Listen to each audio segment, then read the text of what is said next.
This is Marcus Hollinger, and this is the 116 Live Show on Holy Culture Radio, Sirius XM Channel 154. Welcome to another episode, another week at the 116 Life. My name is Marcus. I'm one of your hosts, and I'm here with my good friend, Harris. And once again, this is the 116 Life on Holy Culture Radio, Sirius XM Channel 154. Hey, it's just me and you today, buddy. What's up? Man, I'm good. How you feeling, bro? I'm feeling good. I'm doing all right. I'm thankful for everybody that's been rocking with the show, man. It's been fun, tapping in with you every week, and it seems like people really cute, really tuning in. So yeah, I also agree, man. I really enjoyed this, and sometimes it can feel like you're like building something and you're putting your all into it. And just the nature of just the consistency that it takes to build something. So I've grown in my respect for creators, artists, people who like show up every day and just go through a routine, give your best, and sometimes that's all you can really do. So that's part of the work life. The work life is a piece of the 116 life. That it is. It's work. It's work. We were created not just to praise and worship, but you were created to work. And so I feel like Christian, faith person, wherever you are, artist, you got to at least enter into that conversation and embrace the work. The work ain't always fun. Nah. You know what I'm saying? Nah. I was thinking about, so we do a spiritual nugget every Monday during staff meeting. Like Marcus has said this before on the podcast. This is business. This is a record label. It's for profit. Nothing sugarcoating about that. But the ministry work is done throughout how we live, how we carry each other, how we carry and how we interact with each other. And so we basically offer just a little tidbit every Monday during staff. And Marcus be out here laying gems down. Look, Marcus and Lecrae, every now and then I'll drop a gem. You be tapping in. Once every like 2 months. So yeah, you gave this really dope nugget. Speaking of work, about like work rest, and we sit right in the center of creatives and craziness and 24/7 social media cycles. Like, talk to us about what you were saying. I think it'll be good for our audience to hear. Oh yeah, man. Yeah, dude. First and foremost, just want to give a quick shout out to Lecrae, because I think that tradition of the nugget really came from when I was an intern. And he stood up in a staff meeting and gave a nugget, and it wasn't like a consistent. It was a thing, like for that moment. Maybe it'll happen again, maybe it won't. But I was so inspired by that after it kind of petered out for a minute, I was like, nah, we'll bring it back and I'll do them if that's what it takes. But that has to remain part of our culture. And I also want to give a shout out to Tim Keller. A lot of I mentioned him early on because this really came from him, and the rest was just kind of internalizing. So it kind of came from 1 Thessalonians 4:11. I'll start at 9, what he says, now concerning brotherly love, you have no need for anyone to write you, for you yourselves have been taught by God to love one another. For that indeed is what you are doing to all the brothers throughout Macedonia. But we urge you, brothers, and this is where it gets good, to do this more and more, and to aspire to live quietly, and to mind your own affairs, and to work with your hands as we instructed you, so that you may walk properly before outsiders and be dependent on no one. And so what Tim started to unpack was this notion that where that letter was originally written, there was just a culture that to work with your hands was considered like dirty work. Like it wasn't considered good work, because they had that separation between mind over matter. Only that is which is spirit matters, and and so it's just revolutionary for him to say like, no, work with your hands, and saying that no, all work is important work. All work is work that is blessed by God. All work is a calling. Gotcha. So do it. And then he kind of went down this path of talking about work and how Christians should approach work. And on the one hand, you had, our work should be work that serves others, right? And our work should be work that kind of calls on our unique gifts and capacities. So what are you good at, and how can you use that to serve others? And there's this great paradigm, he said things like, if your work is not about serving others, eventually you're going to get burnt out because work will become too important, because perhaps it's about identity, or it's about, finding purpose. Right. And I mean, on the surface, those things seem fine. On the surface, those things, finding your purpose, things that I hear in the culture all the time, or on social media reels and clips, you know what I'm saying? Yeah. But tell me, talk more about why that could be a bad thing, you know what I'm saying? Well, because if we get into this space where we are looking to our work to be our source of identity, then it is not about serving others. And that might sound like, oh, that's a good thing to say, work should be about serving others, but that's how it actually becomes fulfilling, is when it's tied up in benefiting others and the greater good. And that's ultimately what Paul was laying out here. Yeah. That actually would be good for the others around this body in Thessalonica. Like, man, if you're doing work with your hands, you're serving the greater good, and Right. there's also fulfillment for it in you. But if it's about, man, my being at Reach Records is my purpose, being at Reach Records fulfills me, eventually I'm going to get burnt out, because the load of serving is going to kind of start to come into conflict with this internal feeling that I'm rocking it, I'm doing it, I'm being fulfilled. Eventually, that's so countercultural, bro. Yeah. That's so, like, I found, because I feel like I hear that statement. I mean, I feel like I've been guilty. Like, I found my purpose, but you're saying no. Like, don't find your purpose. Your work should not be your purpose, your identity. Which No. it seems like simple, but no, I think it's really layered when you think about it. You know? Yeah, and it's our purpose is to please God, to glorify God, and we get caught up in doing that. So the outworking of doing that is we're so filled with what God has done for us that we go out and we pour it out with our A&Ring and producing capacities, with our marketing and innovation capacities. But if we invert that, what he says is work will become too important. Mm-hmm. If work is about me sort of realizing and actualizing myself sort of at this highest potential, like me type of thing, then it's going to become too important, and eventually it'll burn me out. But if it's not about serving, then it won't become important enough, and because then it's just about money, and now I'm not cognizant of what my work may be potentially doing to people, right? Gotcha. So it gives the Christian sort of this evaluation. And I love kind of how he coupled it, and we shared this on Monday, the story about Tolkien. He told the story before they wrote Lord of the Rings series. Yeah. There was this writer's block, and he wrote this short story called The Leaf, and there was this artist who had gotten commissioned to do this mural, and after years, all he had accomplished was a leaf.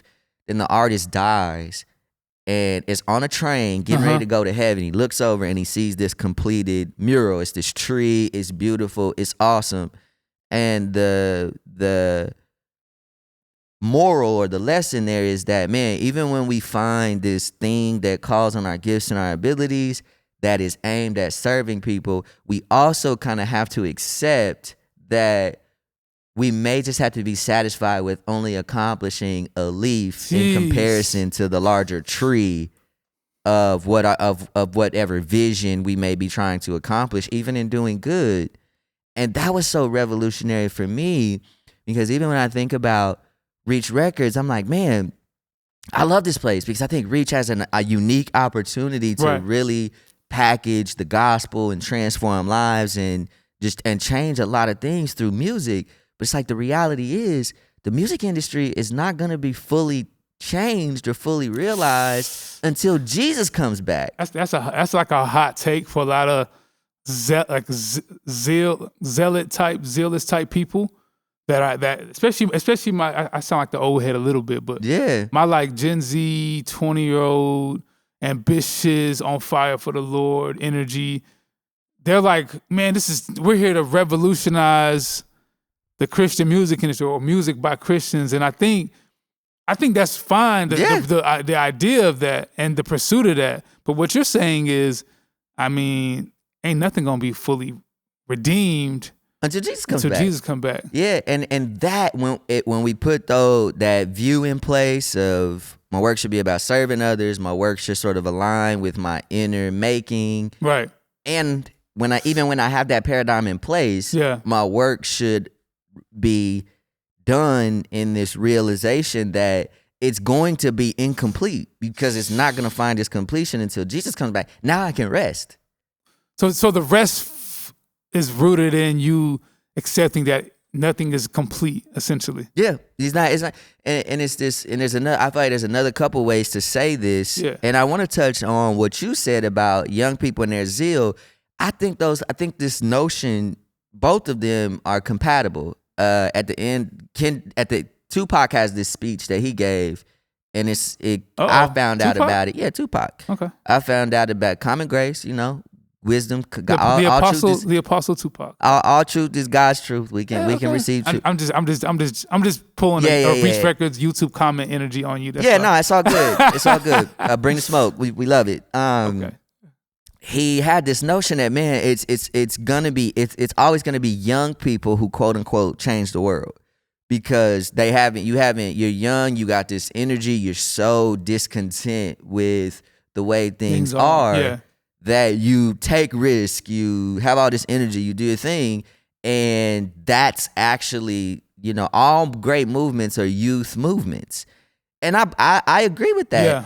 And I think what ends up happening, though, is the reason why a lot of times you don't see, and what he went on to say is like older people, they just get content, they just kind of fall into the status quo. And I mean, it doesn't, with our own eyes, we can look around and see that. But I think what happens is, it's this notion of, my generation is gonna change things. I'm gonna be the change that the world needs to see. You get burnt out.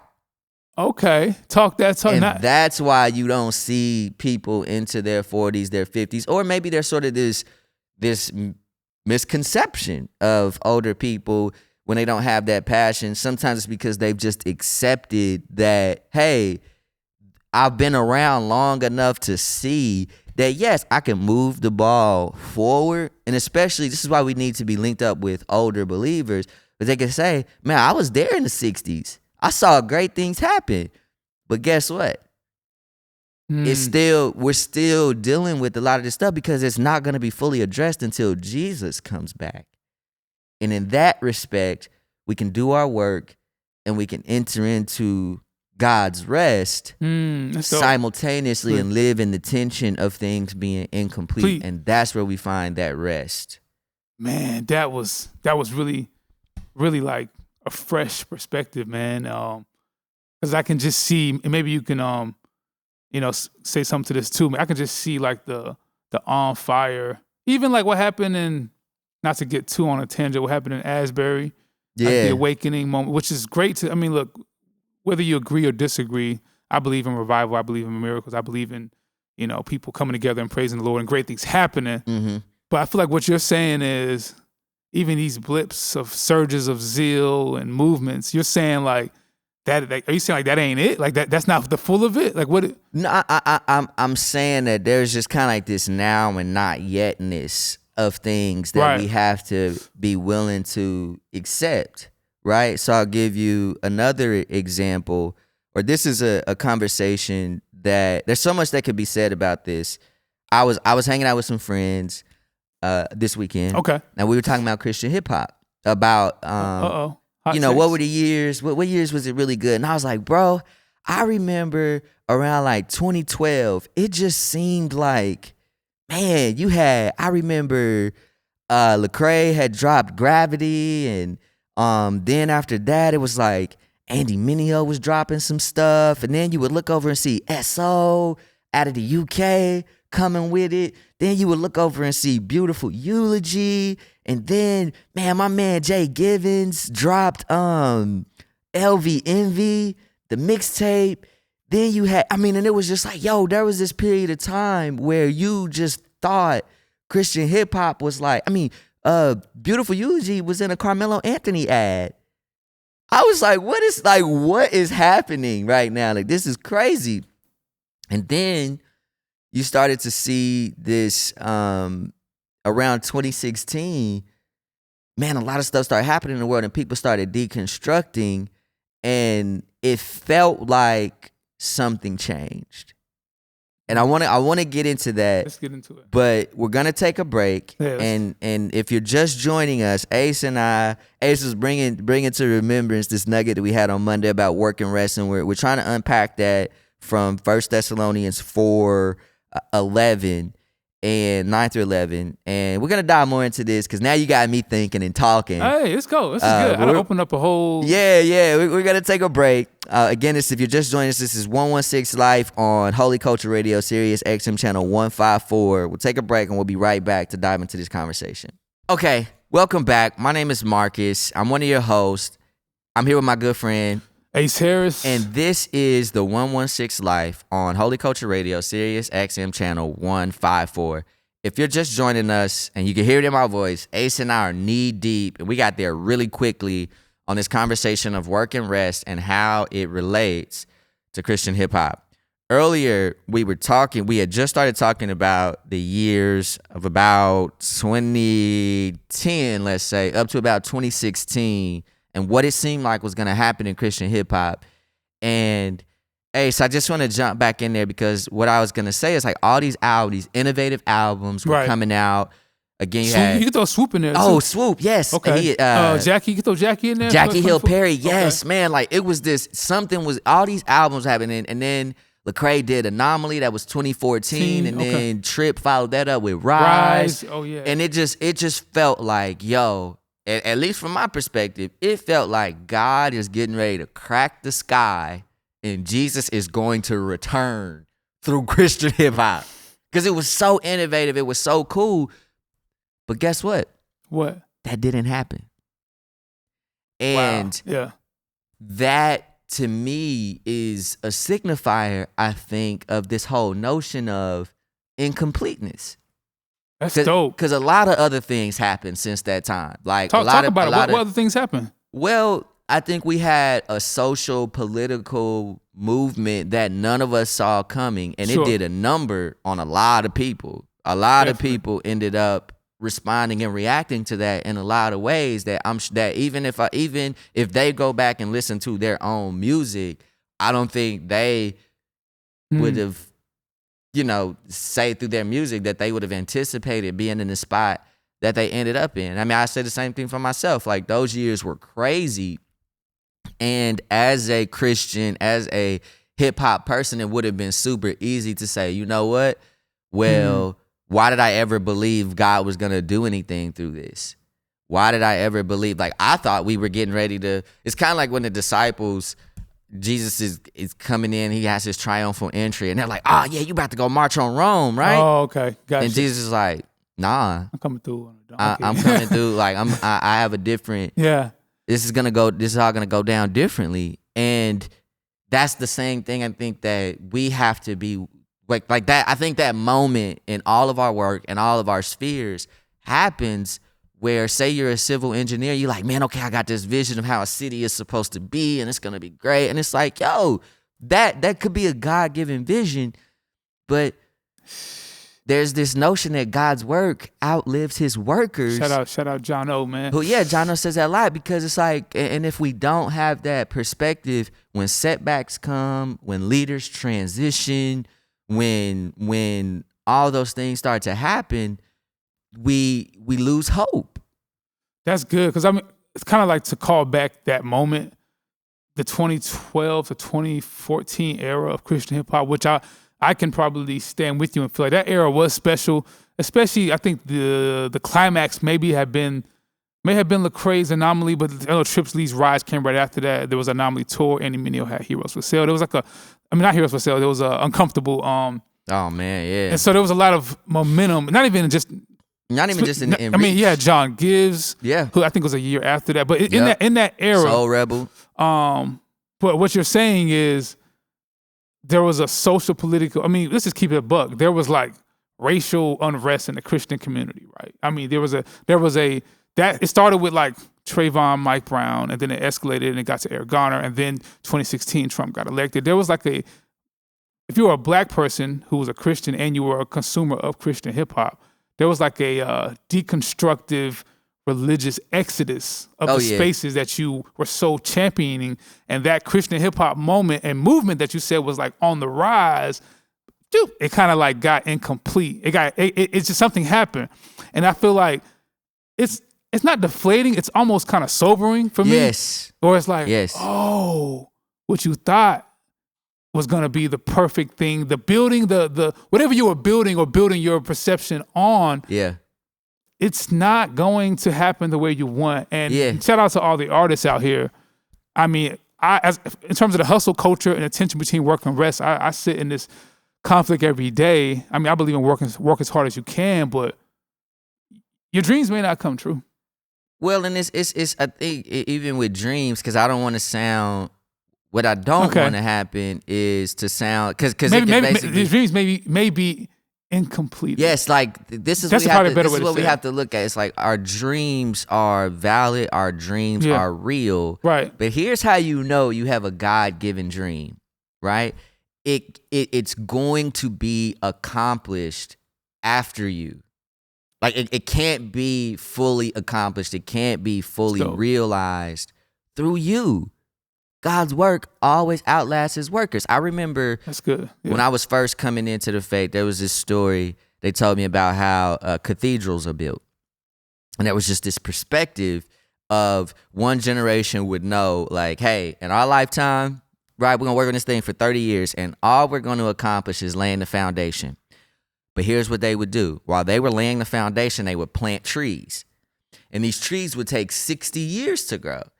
They would lay the foundation, plant these trees, and then when they died and the next generation came behind, they had the wood that they needed to deal with the inside, to build the internal structures, the chairs, the pews, the things like that for the cathedral. And that, imagine being able to rest like that and knowing like, hey, okay, in my lifetime, this is about, the dream is a cathedral, right? Right. But in my lifetime, I'm going to lay the foundation and rest in that every day, just knowing, hey, there's a boundary on my work. Say that again. There's a boundary on my work. I'm going to show up faithfully, do my thing, and I'm going to go home, I'm going to rest, I'm going to chill. And then even as I look out and I see my death, there's there's a boundary on how far God has given me to actually take things. But if I can't see that, I'm going to go crazy thinking that I need to build this cathedral in my lifetime, and I'm going to lose sight of the notion that I need to plant seeds because somebody's going to come after. If this is a work that God has, somebody's going to come after me, and they're going to need my wisdom. They're going to need my resources. But see, this is another, I think, detriment to the way that we think about work that the gospel gives us an antidote for is when it's all about us, the work dies with us. The vision, the dream dies with us, and we don't pass anything. We don't prepare to pass anything forward. So we're aiming for that 15 minutes, and all our accomplishments, all our material successes, even the spiritual wisdom that we gain. If something were to come and happen, like that artist in the story, if something were to come and happen, all of it goes with me. That's good, bro. I mean, what can you say to the artists, because I know we have a lot of people who are in the creative community who tune in. Maybe I have two questions for you. One, can you share a moment in your life where you had a dream and it was quote unquote yours, and you realized that it wasn't, and you had to rest in that, and the work that you thought you were supposed to build was incomplete? Sorry, I put you on the spot. Yeah, no, that's a great question. So when I was in college, I think it's in the story of how I got here. When I was in college and I got called into the faith, I was building up myself to go into advertising and all this stuff. And I had, my senior year of college, I had all these job offers across the nation, and I thought all roads have been leading to New York. God called me into ministry. I didn't go to New York. I stayed in Kansas. I did campus ministry for 2 years. And even in that time, I was like, okay, cool. I'm going to build a ministry that develops creatives and helps them to use their gift of creativity, get a Christian worldview, and go out and change the world through art and a Christian worldview. Right. And so I did that. And I was like, you couldn't tell me that that's not what I was going to do. And that was my dream. That was my passion. That I had a 1994 Chevy Silverado that I would drive from Kansas to Oklahoma to Kentucky, raising funds to support this ministry.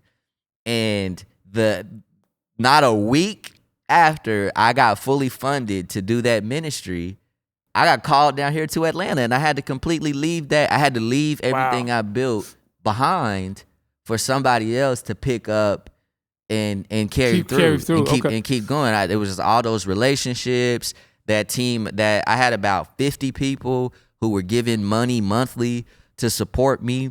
That had to go get dispersed to other ministers. And I mean, this was hard work. Like I had sacrificed a lot to build that ministry and to build those relationships with those people to support me. But then it had to go to other people because I got called to leave everything I knew to come here.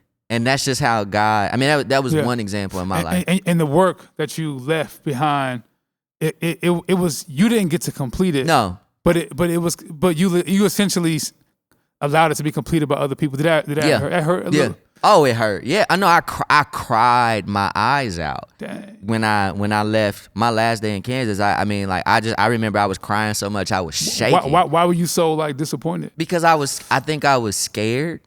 One, because it wasn't just the work of that ministry; it was the work of the relationships that I had built in that time. And I was like, I don't know if I'm ever gonna find. I gotta go start over. I think there's some beauty in what you're saying. Even before we get into this next segment, I just want to encourage some people who, especially artists, because I feel like I deal with a lot of artists. Yeah. Create. It's your vision. It's your art. It's your gifting, but don't hoard it. Yeah. So your rap. We get so wrapped into the work where we're hoarding the gift, and we have it mapped out how this gift is supposed to work. And I feel like we need to just enter into the place of surrendering the gift and accepting that the gifting, the work, that whatever we're building, creating, whatever we're creating, it's not going to be complete. And you can find peace in just surrendering it to, and also passing it on, releasing the song, allowing people to consume it, moving on to the next thing. Don't be so pressed in hoarding and trying to craft out your vision for what it is that you're doing, that you miss out on the beauty and resting that your work will be completed the way God will see it fit anyways. You know what I'm saying? So I just feel like I have dealt with a lot of people who are just keeping songs on their hard drive or on their desktop or keeping drawings and these are portfolios, and they're just kind of hoarding their little gifting. And I'm like, yo. Waiting for perfection. Yo, let it go. I love what you're saying, Nick. I think on a practical level, what I hear you saying is we can rest the artist or the visual artist, the entrepreneur, you can rest in putting things out that aren't perfect because you've already sort of accepted these boundaries around what you're going to accomplish anyway, that you're able. And I think that's the thing, man. I think that's the gift that we have when we enter into God's rest is that we're not tormented by perfection. We're not tormented by this endless loop. The hustle culture. And even hustle culture. It's like, nah, fam, I'm not 24/7 with it. I'm not 365 with it. Because no days off. Yeah, no, plenty days off. Sabbath rest. Vacation. Spring breaks. Yes, fulfillment. Nah. I about to say something whack, but I caught myself. and I love what you pulled out there, Ace. I think that's really good. I think that's really practical. Yeah, man. Hey, just Don't hoard it. Don't hoard the gift. Don't hoard the gift. The work is incomplete anyways. Yeah, it's going to be. It's gonna be in incomplete. in your lifetime. In your lifetime, you're never gonna realize everything to the fullest. So yeah, I love that. Let's take a break right there. If you're just tuning in, my name is Marcus. I'm one of your hosts for the 116 Life, and I'm joined by my good friend Ace Harris. And we're here on Holy Culture Radio, Sirius XM Channel 154, talking about rest and work from our vantage point. Anyway, in the music industry, and we'll be right back after these messages to round this out with a bit more on this concept. Dope. Welcome back. If you're just tuning in, this is the 116 Life on Holy Culture Radio, Sirius XM Channel 154. My name is Marcus, and I'm joined by my good friend Ace Harris. And today we've been talking about rest and work through a biblical lens, as far as we could see it anyway, in the music industry, right, and from our post. And Ace, you asked me a question in our last segment before the break about when I've kind of seen this need to sort of accept incompletion in my work. And I want to ask you the same question. Can you think of a time in your life where you've come up against the notion to kind of have to let something be imperfect and move ahead? So I want to give an example that it's something that one of our artists here has definitely been vocal about. Shout out Andy Mineo, the GOAT. So my first project I worked on with Andy was The Arrow. And I mean, I remember the camp that we had. It was just like me, Chad Gardner, Andy, and Dell, and I think it was I forgot who else was there, but yeah, we just was like laboring over this music. We were changing I Ain't Done like 5-6 times. We were scrapping and fighting, and we had songs that didn't make it. And it was just I remember that moment feeling like we had something good, and we loved the songs. I remember Clarity got condensed from like a 7-minute song to like a 3-minute song, and we had something that we really felt was good. But I remember feeling like, especially me and Andy, like there were still some things missing. And I mean, we know we had a great product, but I think the creative energy, especially from Andy, and I can definitely get pulled in that world. I know even though I'm a person who's like big on execution, finishing, when it comes to your own touches, sometimes you gotta eat your own medicine, and I can be an overthinker at times too, just nitpicking that stuff. And we turned it in. I think we had some deadlines to meet, and we knew it was good, but I remember feeling like, yo, this is kind of what it is. And I also felt like that on, what's funny is that project, the songs that didn't make it left, they were left on Angie's hard drive, and it prompted me and Dell to basically, more so Dell, to speak to Andy doing the work in progress tape, which is kind of like a product that was based out of that notion of incomplete. I love that. Great ideas, didn't make Arrow. We got that one out, well received. Next stage, what are we doing? And the Keeping It Moving song was a great record. Yeah. And I was like, bro, I mean, just put it out. I love that. Just put it out. And that ended up doing like crazy on Spotify. Like, and it was just a reminder to, I guess, me at the time, definitely Andy, about your next work doesn't always have to be your quote unquote best work. Yes. It just has to be your work. I love that. You know what I'm saying? And you just put it out and see what happens. I love that it strings this. I think it feeds back into that narrative of what we're talking about, of that things are going to kind of be incomplete. And what I hear in that is if we give ourselves the freedom for things to be incomplete, it gives us fuel to actually keep going. Yeah. And it reminds me of Lecrae's All Things Work Together. For me, I remember there was so many unknowns about that project. It was the first time that we were in that JV with Columbia, and there was such a learning curve about how to work with different departments. There were all these trips to New York and back, and just these larger teams to deal with. And our internal team was in flux. I think a couple of people had moved in and out on my team, and we'd put in this marketing plan together, and there was so much conflict. And then the project came out, and I just remember The Blessings record came from that. I remember there was like an all night. I remember we flew out to LA, and no lie, Lecrae and I were up for at least 24 hours filming the Broke music video. Wow. And I remember being on that set, like, man, from the fashion to just all the intentionality that went into that particular video. I remember thinking to myself, this is the best look, the best feel, the most authentic I've ever seen. I remember you came back to the office with some of that energy. I remember that. Yeah. No, I was just amazed. Yeah. I was like, yo, we did it. Like, this is it. Like, man, people are going to see Lecrae in a whole nother light. He's high fashion. The record is fire.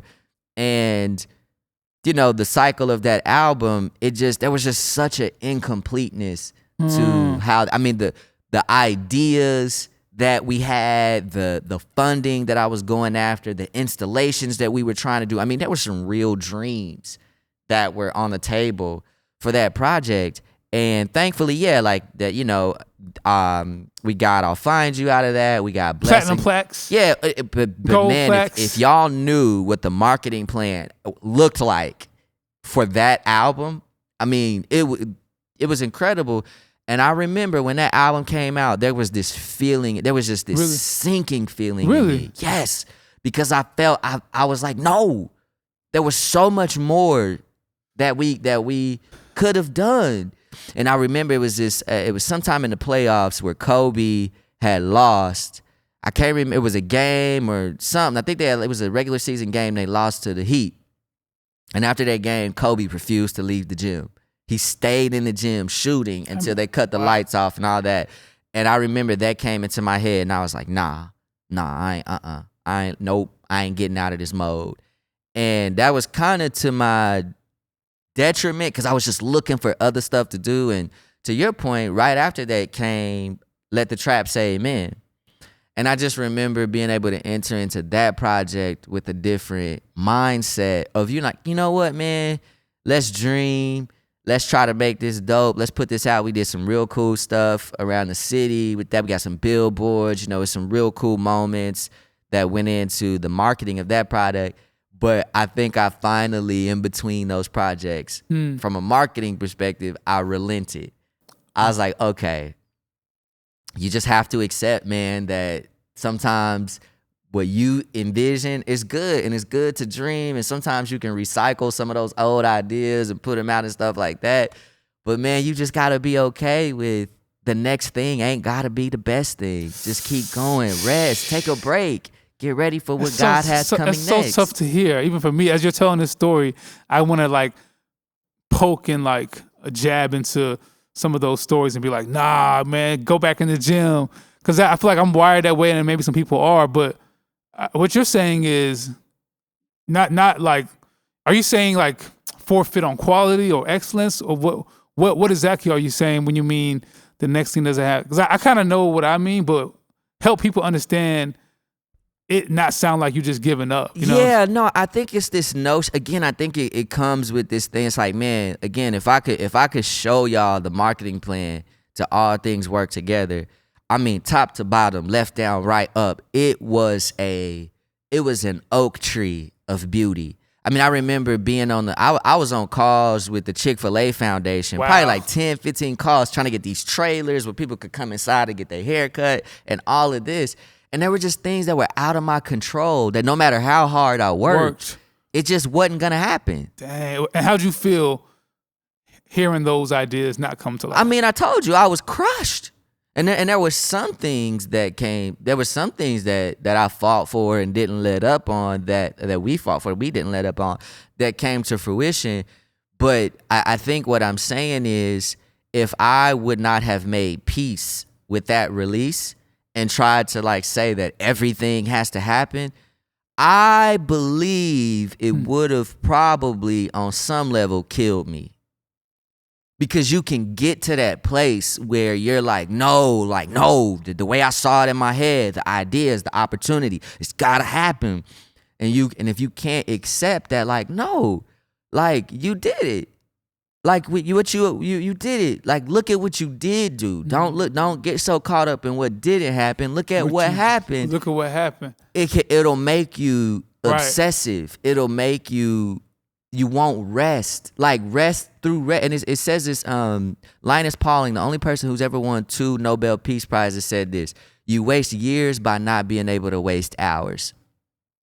This person this guy's won 2 Nobel Peace Prizes. So I mean he gotta know something. And crazy. what he's talking about is just this concept that when you're resting, you are working.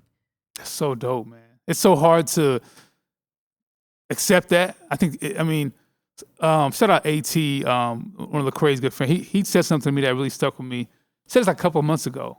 And he was like, and this kind of helps support the notion of rest and work in God's view. He was like, why didn't God make a 200-day week? Why isn't the week longer? Like who says the week has to be 7 days? God, in his infinite creativity, could have made the week as long as he wanted to. And he was like, he basically stopped and reset the week so that we can have an endpoint. Like he rested, he stopped. And I think it's a takeaway for me, like, yo, create. And here's the thing, I feel like people on the other side can hear this and like fall all the way back and not do anything. No, you need to work. Yeah, and work hard and rest well. And at the end of it, you even see it even when you think about the Sabbath, right? Where remember the Sabbath and keep it holy, right? That's for our benefit, right? For us to be able to work hard. I mean, in order to have a Sabbath, in order to actually rest, you have to work hard. Oh, that's good. Because you have to plan for it. You have to say, okay, on this day I'm out, and so I need to finish all my stuff so I actually can rest. And another practical tip, Pete Cesaro, who wrote Emotionally Healthy Spirituality, recommends this practice of just being silent, even on the daily. And one thing he said was, in being silent and taking some time to step back, even in the day, it gives you the opportunity. And I remember I actually tried this, and it blew me away, where I would just sit in my office and I would let the lights down and I wouldn't do anything. And I would look out the window, and you know what I saw? I saw the work continue to go without me. That's dope. That's super dope. And so it's not this notion that... Who's doing the work though? Well, God, through other people. It's this notion that, Marcus, listen, you could walk out of here and get hit by a car. Do you think Reach Records is going to collapse if that happened? No, it's not. So your vision, your what you bring to the world is great. It's awesome. Yes, and God can use someone else to keep the work going after you decided to stop, or you're dead and gone. In fact, He will. He will. Yeah, we see that in scripture. We see that in the scripture all the time. And I think it's humbling for people who are visionaries, dreamers. And I so empathize with those people, because I am myself one, to know that God can use your vision and He can be done. I mean, he can you're not the main character in your own story. No. You're just so contribute, but it's really not. It's really God's vision through you. And so I think it'll prompt you, or hopefully encourage you to be more collaborative, more restful, more flexible. I mean, some people are super stern, and I do admire people who are like very, very thorough with how they want their work, because there's some beauty in it. There's some beauty in an artist being like, nah, it's got to be like that. But I think it gets manic, like you said, when you're so fixated on it being the way you envision and nothing else. And I feel like that can lead someone, artist, creative, entrepreneur, dreamer, down a road of unhealth, unrest, and a lack of contentment. And that's the gift. That's the gift that God gives us. Yeah. Is this reality that I've done it all. Whether you're working to try to redeem yourself, you can't. That's good. You can't. God does it, right? Whether you're working to see your city changed, it's like the mystery of it all is no, God is doing it. He's just invited you into it for a finite period of time. Right? Yeah. So when we have that view, it actually, some people might think like, oh, that's lame. Oh, you talking that weak talk. Like you. So basically what y'all saying is like, oh, cut corners on quality. Don't give your best. Don't go hard. No. Mm-hmm. I believe the person who has this perspective and view will actually go harder. because they know I'm free. Like my identity is not in this. Like dope. I'm invited into something that's gonna go beyond me anyway. And so you become like a child who, my kids, man, they go to bed every night at the same time. At the same time, they go to bed every night. But do you know what I see from 7:30 a.m. to 7:30 p.m.? What's that? I see life in all of its fullness. My kids go hard and they're having fun. And they got, when they hurt, they scream, they yell, they punch the air. When they're happy, they're happy. When they're building things, like they are in it and you cannot take them off of it. That's good. And I think that's the vision that God is trying to give us for our work. It's like, and just to kind of land the plane. It's almost like, it reminds me that all work is really unfinished outside of, but it does in view of the finished work on the cross. There it is. The work that was finished on the cross. So we rest in that, and we go hard when we can, but we rest. We work hard and we rest well. So because ultimately God is in control. That's good, man. Yeah, good chopping up with you today, man. I feel energized. Yeah. I feel like I want to work hard and then take a nap after I get done working. Well, praise God on that. Thank you. If you've just joined us on this, my name is Marcus, and I'm one of your co-hosts for the 116 Life here on Holy Culture Radio, Sirius XM Channel 154. And I've been joined by my good friend Ace Harris. And this has been a conversation about work and rest and how we see it, at least, from God's perspective and as it relates to being in the music industry. We hope this conversation blessed you. We'll see you back here next week. For sure.